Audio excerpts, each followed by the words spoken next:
I have a love-hate relationship with Book Talk. Book Talk puts food on my table, but it also sometimes feeds me some garbage recommendations. Although sometimes among those we find some rare jewels that I've deemed some of my favorite reads ever. Now today, we're on the hunt for more of those. Pretty girls read romance novels, and apparently I'm pretty girls, because for the week, I can only read romance novels. I'll be giving my honest thoughts with every book I read, and by the end of this video, hopefully we'll find a viral book worth your time. So first I read The Exception to the Rule by Christina Lauren. This is the first book in the Improbable Meet Cute series. On Valentine's Day, an accidental email to a stranger opens an unexpected relationship. One typo connects a boy and a girl by chance. They wish each other a happy Valentine's Day, and it becomes a friendly annual tradition with a few rules.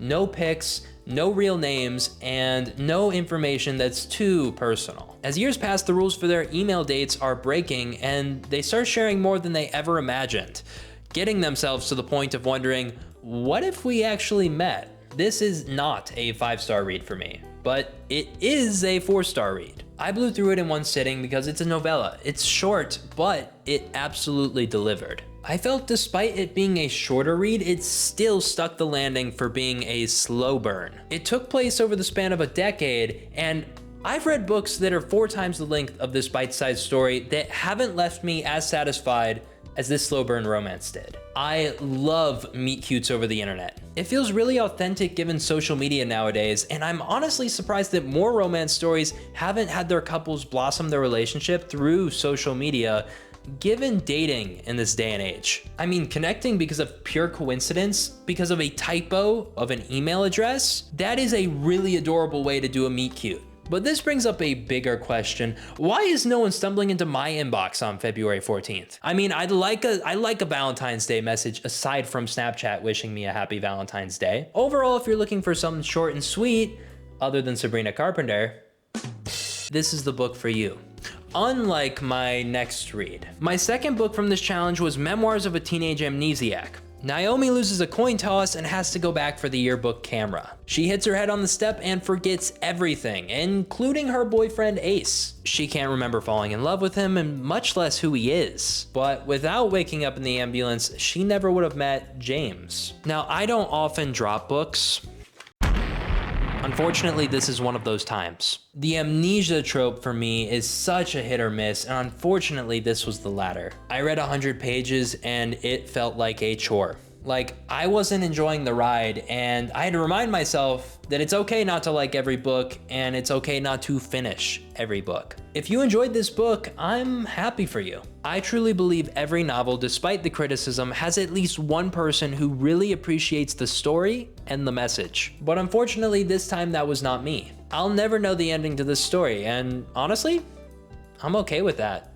My third read was actually my one and only reread this challenge. Powerful, a spin-off novella by Lauren Roberts. And I'm sure you're wondering, Brad, why are you reading that? You have already read that book. It's because, first of all, I need something that I know I will enjoy so I don't get into a reading slump this week. And secondly, I'm hungry for the third book in the series, Fearless, which is coming out in 2025, but I don't want to wait for more, so we're gonna reread. Time to relish in this tragic love story once more. Powerful is a story from the Powerless series about Adina, Peyton Gray's best friend. Fate brought them together when they were young, but friendship made sure that they would always protect each other and their home in the slums of Loot. But now Peyton, an ordinary, has been selected for the purging trials, which means almost certain death. Now alone in Loot, Adina must fend for herself. After attempting to steal, it's a mysterious man from the market who comes to her rescue. This book is the epitome of grumpy ex-sunshine romance. I had never known happiness before her, but if there is to be an after in which she doesn't exist, I know I never will again.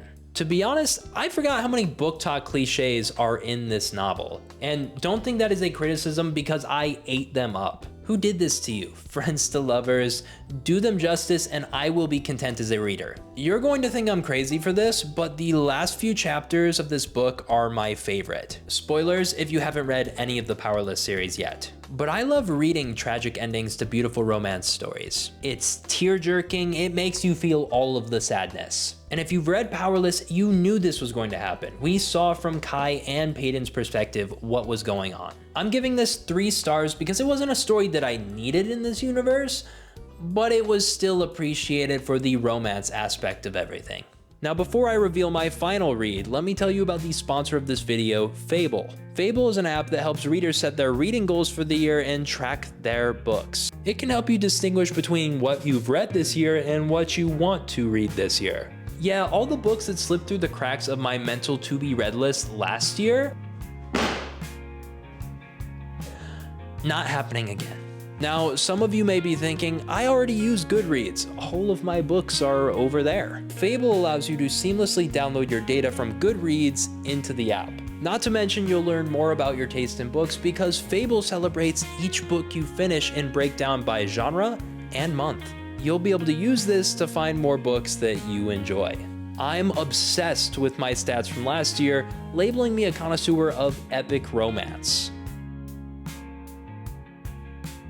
which we all know is fitting for me. I mean, we're already 3 romance novels deep and we still have 1 to go. In 2023, I read 100 books. In 2024, I only read 42. So my goal for 2025 is to be at 50. Because 2023 Brad was an animal and somehow read the entire library, so 50 it is. Thankfully, Fable is going to be with me every book along the way. What are your reading goals for 2025? Go download Fable to record your books and track your progress now.